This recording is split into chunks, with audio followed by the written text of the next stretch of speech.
Sammy Smith was the first car back there behind Sage Karam to take the outside and gain 3-4 rows.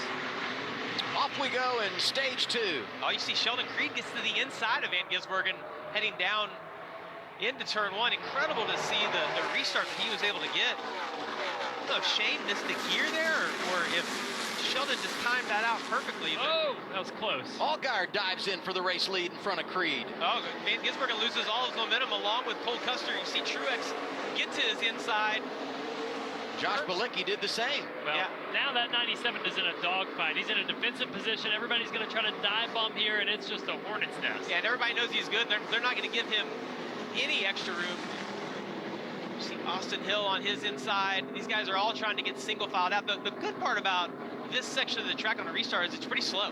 So it's a little bit easier to run side by side. We see Jesse Love locking up the left front there, sliding through turn 7. Yeah, now this backstretch, really fast. It's also curved. You want to favor the inside of it. You see guys get stuck on the outside. It looks a little bit rougher to the outside, but this is going to bring in that passing zone. These guys all, I think we saw the tear-off actually finally fly off of Chandler Smith's car. Had some really, really good. Oh, Herbst looks like he slid off the racetrack right there. Maybe somebody got into the back of him or he got into the dirt a little bit too much. I think he was able to keep it rolling. We got damage on the 97 of Shane Van Gisbergen. A lot of our contenders to win this race find themselves deep in the field with damage now, sliding on and off the racetrack. Riley Herbst under attack now from Sammy Smith. Yeah, and that damage on the front of the 97, I don't think that's going to get better. There's some bars up there. If that gets pushed in, it might be hard to turn to the left. You see that rubbing, that right front tire might get caught on that.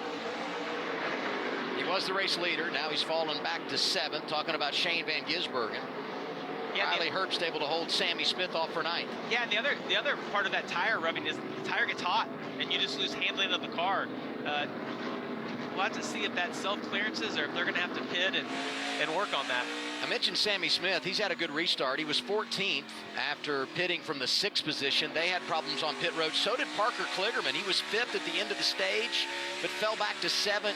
They had a pit stop of over 70 seconds. Yep, this could have easily been the battle for the lead, right? Sam Mayer, Parker Kligerman, AJ Allmendinger, yet they're battling for 12th place after stage 1 of this race. And let me say, the pit stop of 70 seconds, I'm talking about line to line. The pit stop itself was not 70 seconds. We're doing our pit stop math a little different today. That's right. Here's a replay here. See where this 97 might get that damage from that we're taking a look at. Right into the 0-0.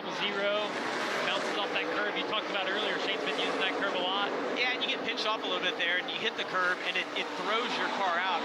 We're right on board with Cole Custer right here. You see Shane actually locks up that right front getting in. That angle. I don't even know if Cole knows that Shane's on his inside right there, but Shane jumps across that curb and gets that fender damage. I don't see that smoking near as bad as it was earlier. It's either self-clearance itself, or it's rubbed a hole in that nose where... Well, it used to with the metal body. There's no chance of that popping out. Now with these composites.